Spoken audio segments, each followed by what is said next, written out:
thanks for stopping by my YouTube channel. I really appreciate you being here. Today, we're gonna do a little bit of movement review. We're gonna look at the difference between lunges and split squats, and we'll dive into some variations so you can optimize the movement for the goals that you have. So if you haven't already, please subscribe to my YouTube channel. Feel free to drop a like, leave a comment, or send this video to anyone that you think may find it helpful. So let's get started, guys. So, split squats and lunges. It's really common for folks to confuse these two movements because they're very similar.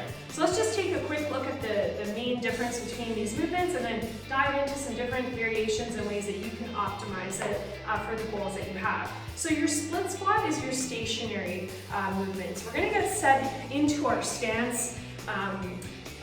I'll start right foot forward, left foot back, and then from here, my back knee descends to the ground. I'm going to either just hover above the floor, or the back knee will tap the floor, and I'm coming back up. So I'll show you that from the side. So this is my split squat.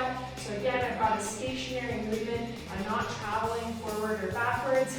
I'm going down and then coming back up. So you can perform these on both sides.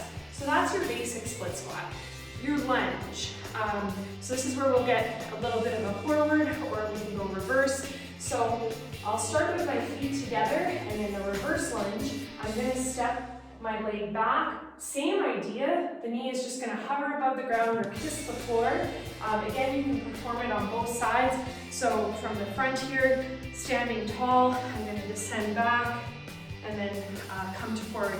If I wanted to, come to standing. If I wanted to do it moving forward, I would just take that lunge step forward and then step back.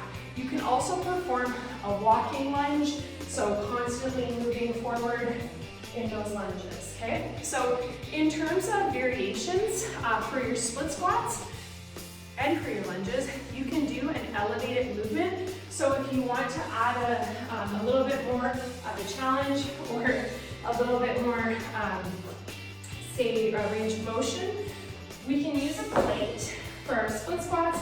We can elevate that back leg, and then same thing in that stationary position, descend down and then come on up. We can also do it from the front. So I'm going to set up my front leg, and then I'm going to descend down and then come up. The same thing can happen with your lunges. You can start with 2 feet standing on the plate. So we would call this a drop lunge, and then I'm going to step back, knee taps the floor, and then come forward. You can do it forwards as well. Some performance points, just things to think about in your setup.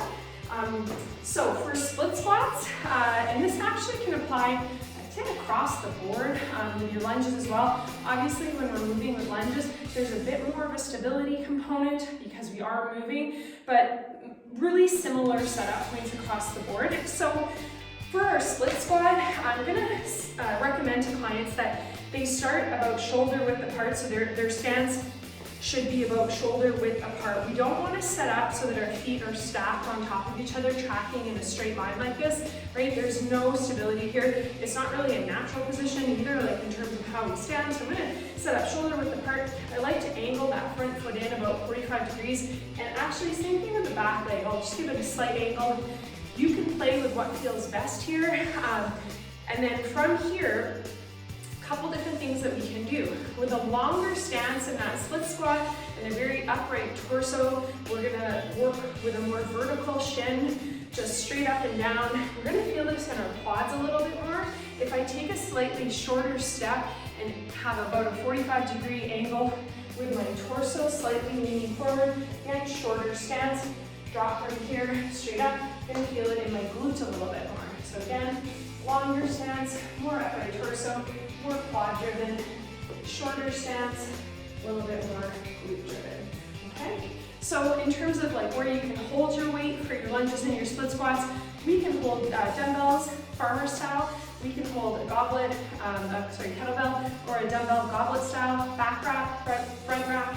All these different variations will help you. It really depends on what you're working on. So if I want to go like a strength focus, really load up and really hit my strength in that single leg work, Probably going to go back rack, really racking as heavy as possible. If I put something in the front rack, it's going to tax my upper back and my core, probably before it's going to tax my legs.